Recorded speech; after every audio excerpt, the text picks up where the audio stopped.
Thank you very much for joining us for a few minutes today to talk about being one of the Kofa nominees for the 2022 Ready Now Yuma Billboard. It's a billboard that's going to be up in Yuma County for about 3 months. What was your reaction when you found out that you were nominated and ultimately chosen to be on it? Well, I was kind of thinking, oh no, is this a prank? And then my other reaction was also, oh no, this isn't a prank.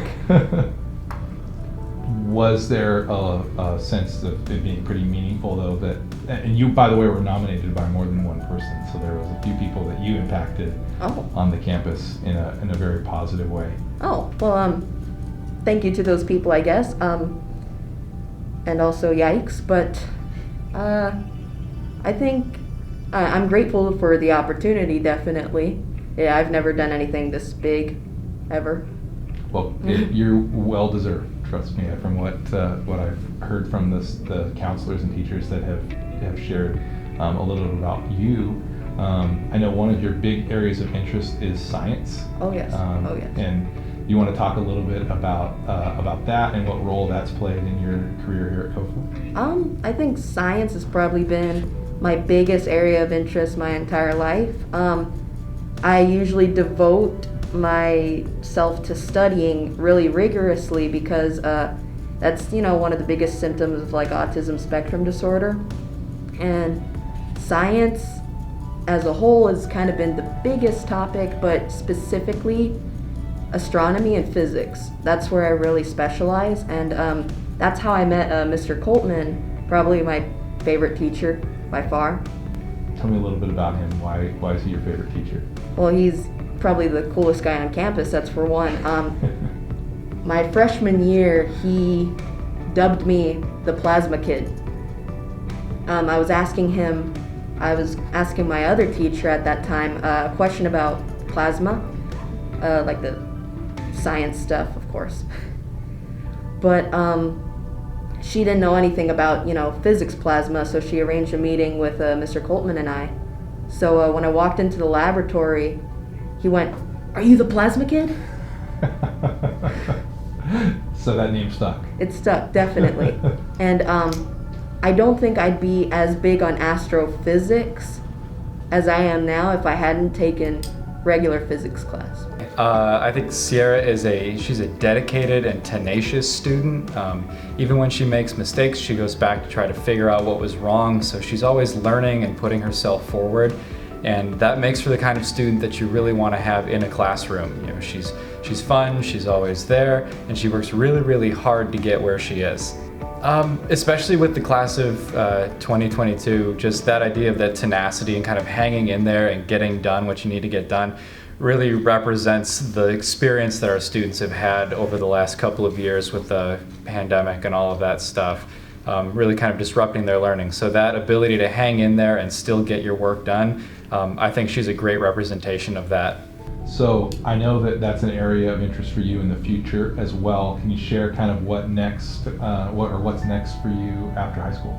I've already chosen a university, and the university chose me as well. They accepted me, Embry-Riddle Aeronautical University, and Prescott, whichever pronunciation will get me harassed less. I'm going to be majoring in astronomy and astrophysics, and hopefully minoring in their other degree, space physics. So that will be my area of study for the next 4 to 6 years. And after that, I hope to be a research astrophysicist. Wow, okay. So tell me a little bit about that, especially for someone like me who's not exactly sure what you'd be doing as in your career field. Can you tell a little bit exactly what that is? Research astrophysicists are kind of like other research scientists. They gather data from observatories, from telescope. The biggest ones work with stuff like NASA and the Hubble telescope or James Webb now. I likely won't be working on robotics missions. That's not my area of specialty. But a lot of astrophysicists, probably the biggest one that most people know would be Stephen Hawking. People like that kind of tend to form theories about the universe and space and physics, and then, gather the data, gather the evidence, and propose, new ways of figuring out the universe. So, was there, aside from your conversation with Mr. Coltman that got you in, just talking about plasma and Yeah. getting into physics and things like that at Kofa, was there anything else that helped prepare you sort of to take that next step while you're here at Kofa? Oh, a lot. I think the starting, initiative when it came to space was just, the beauty of space. It's probably the biggest. It's like a handshake between art and science, definitely. I've seen a lot of photos of space, of galaxies and stuff like that, and I think that's what fascinates me, because they look cool, but it's the most unexplored territory that we know of. And my family definitely, they encourage my pursuits. They just a year ago or so, my grandmother got me my first telescope. So I've memorized a good 60-ish constellations now. So would you say it's safe to say that your experience at Kofa helped sort of take some of those interests that you already had to the next level? Oh yes, and if it weren't for, the counselors I have and a lot of the social workers I have now, and as well as the foster care program, I probably wouldn't have been able to get as many scholarships as I do in Embry-Riddle now.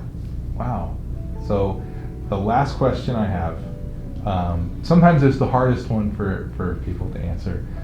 When you get done at Embry-Riddle, maybe say 10 years from now, and you look back at your time at Kofa, is there a memory, or is there a few memories that might stand out to you the most, or that you'll look back on the most fondly?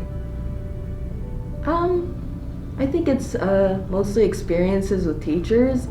There's a lot I've had that kind of hard to list all of them, because I've had really entertaining teachers over these 4 years.